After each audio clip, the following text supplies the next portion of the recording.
ये है विजयनगर गांव में डॉक्टर चड्ढा का घर।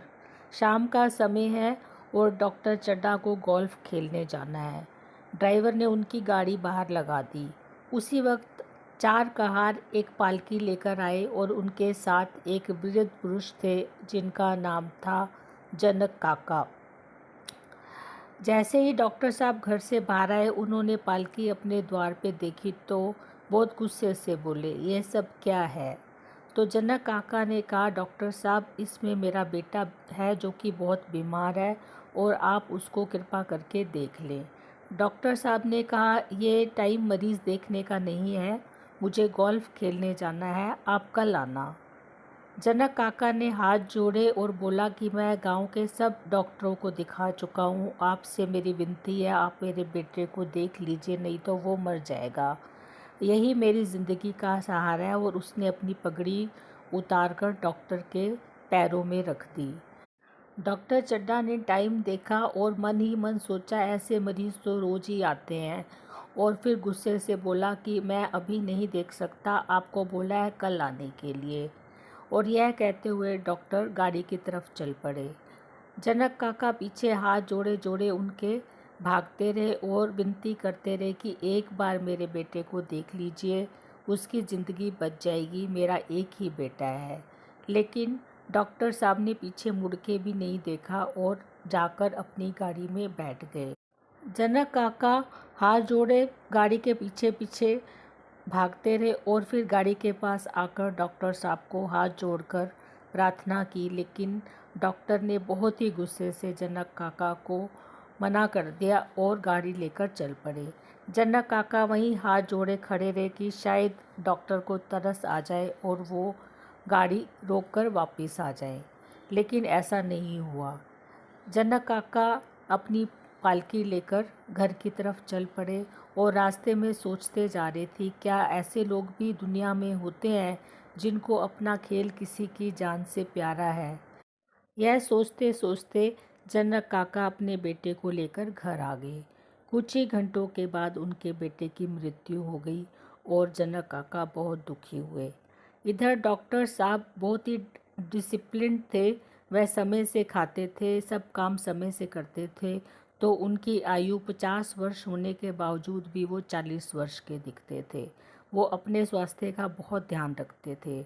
उनके दो बच्चे थे, एक लड़की जिसका विवाह हो चुका था और दूसरा था लड़का जिसकी उम्र 20 वर्ष की थी।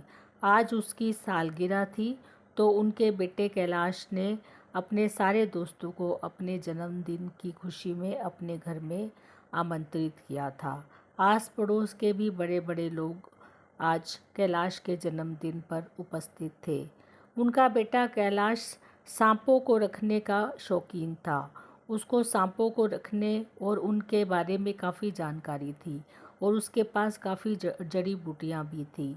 कैलाश ने अपने घर में काफ़ी बड़े बड़े सांपों को पाल के रखा हुआ था और उसके दोस्त इसके बारे में जानते थे। तो उसके दोस्तों ने सबने बोला कि आज हम तुम्हारे सांप देखेंगे। कैलाश ने बोला ठीक है। वो अपने सारे सांपों को ले आया और कई तरह के करतब दिखाने लगा। तब कैलाश के दोस्तों ने उसको छेड़ना शुरू कर दिया कि ये तो जहरीला सांप नहीं है, इनके दांत नहीं है। इस तरह से सारे दोस्त उसकी लेग पुलिंग करने लगे।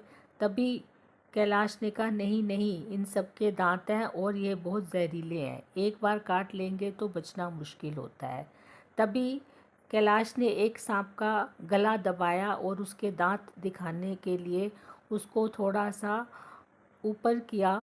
सांप ने मुड़कर कैलाश की उंगली को काट लिया, लेकिन कैलाश बिल्कुल भी नहीं घबराया क्योंकि उसके पास काफ़ी जड़ी बूटियाँ थी जो कि इस जहर को काट सकती थी। लेकिन जैसे ही सांप ने कैलाश की उंगली को काटा तो डॉक्टर साहब घबरा गए और उन्होंने कैलाश को बोला कि इस समय तुम्हारी उंगली काटना ही सबसे अच्छा रहेगा, ऐसा करने से जहर तुम्हारे शरीर में नहीं फैलेगा। लेकिन कैलाश ने अपने पिता को आश्वासन दिया कि वह अपना इलाज स्वयं कर सकता है।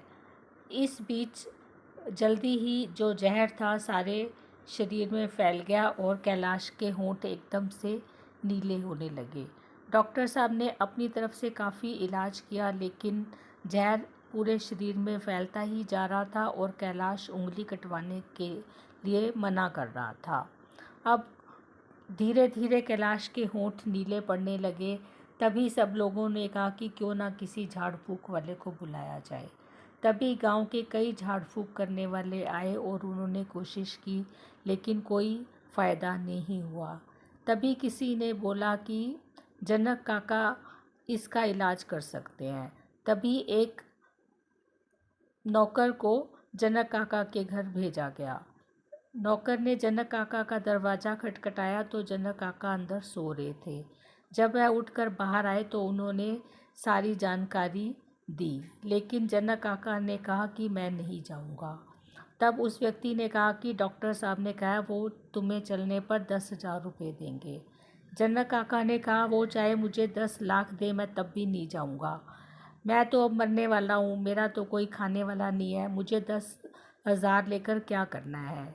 यह सोचकर उन्होंने मना कर दिया, लेकिन अब उनको नींद नहीं आ रही थी और वो बेचैन हो रहे थे। अचानक ही उन्होंने अपनी लाठी उठाई और डॉक्टर साहब के घर की तरफ चल पड़े। वहाँ जाकर उन्होंने दरवाज़ा खटखटाया तो डॉक्टर साहब बाहर आए। तब जनक काका ने कहा कि मैं तुम्हारे बेटे का इलाज कर सकता हूँ। जनक काका अंदर गए और उन्होंने कुछ मटके पानी लाने के लिए बोला। काफ़ी मटके पानी के लाए गए और वो जो नौकर थे वो पानी को कैलाश के सिर पर उड़ेलते रहे और इधर जनक काका कुछ मंत्र पढ़ते और कैलाश को कुछ जड़ी बूटियाँ सूंघाते। थोड़ी ही देर में कैलाश को होश आ गया। कुछ देर इसी तरह जनक काका कैलाश का इलाज करते रहे, कुछ मंत्र पढ़ते रहे और उसको जड़ी बूटी सूंघाते रहे और थोड़ी ही देर में देखते ही देखते कैलाश एकदम ठीक हो गया। इसके बाद डॉक्टर साहब और डॉक्टर साहब की पत्नी दोनों ही जनक काका के पैरों में गिर पड़े और डॉक्टर साहब ने भी अपनी गलती की माफ़ी मांगी। इसके बाद जनक काका चुपचाप वहाँ से बिना कोई पैसे लिए, बिना कोई बात किए अपने घर की तरफ चल पड़े। तो ये थी डॉक्टर साहब की कहानी। ये कहानी मुंशी प्रेमचंद द्वारा लिखी गई है और हिंदी साहित्य की बहुत ही प्रसिद्ध कहानी है। आई होप आपको पसंद आई होगी। Thank you so much.